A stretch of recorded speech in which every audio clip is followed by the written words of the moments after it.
We have a quickly developing story this evening out of Westbrook. A landslide off of Warren Avenue has actually blocked the Presumpscot River and is creating some serious flooding concerns. Our Shannon Moss is live on the scene and joins us now with more. Shannon.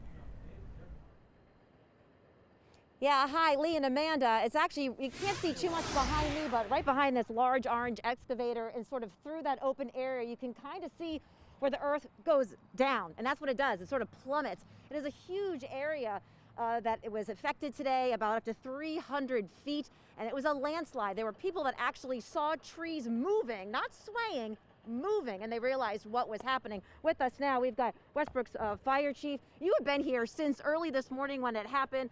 Kind of bring us up to speed about your thoughts when you saw what's going on there. Certainly I was impressed by the volume of the landslide and the fact that it had crossed the entire Presumpscot River, therefore creating an artificial dam. That's something that I've never witnessed before. Chief, I know that there were people that were working right in this area at the time. I talked to one gentleman and oh my gosh, he said, I was concentrating on working so I didn't see it, but boy, after when he looked, he was really shaken up, and just by looking at the sheer depth of that hole, you could see why. Yeah, absolutely. This does create a public safety concern for us. Had there been anybody on that site, it certainly would have created significant injuries and/or a fatality. Fortunately, no injuries, which is wonderful, of course. What were the first concerns? We had a gas main and a water main that were in the area? Correct. You've got a significant amount of infrastructure in this area. You have a 12-inch lateral gas main, which is high pressure. You also have a 60-inch water main that's coming across the Presumpscot. And we initially could not assess whether or not the impact field had struck those or been in the area of those two large mains. At this point, we still don't know. It's something that the team representatives are looking at? Correct. We have representatives from the Water District, certainly Maritime Pipelines, who are here assessing whether or not there's been any damage to those pipes. We've had a large number of subject matter experts on site today assessing the scene and really identifying what the next steps forward are going to be. I know that's certainly something you're going to be doing tomorrow as well. I want to talk about when the earth sort of fell, into the Presumpscot. We're talking trees, bamboo, rocks, a lot of dirt. And the cause of that, of course, when it creates that dam is flooding. Is that correct? Correct. There's certainly, at this point, we're still trying to determine what the cause was, but we have a lot of clay in this area. Clay can get full of water. That creates a lot of weight.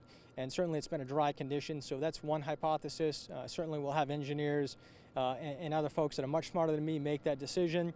When it does create an artificial dam, though, the main concern is flooding upriver, and certainly in the event that a channel does open up, that it opens up with explosive force and creates downstream flooding. You were saying to me a little bit earlier before, our live hit, talking about that little bit of air, there's a little opening right there, and that's good news, correct? That certainly is good news.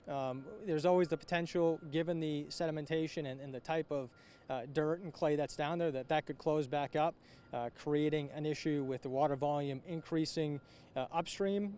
Fortunately, SAPI was very quick to get up to the dams and start lowering the water levels. But again, this is a situation that could have been a lot worse. Pretty fortunate right here tonight. Yeah, absolutely. It could always be worse. One of the things that we're reminding the public is to not come out here. This is an area or something that we've never seen before, so we anticipate a lot of onlookers wanting to come, and we're just encouraging the public to stay away.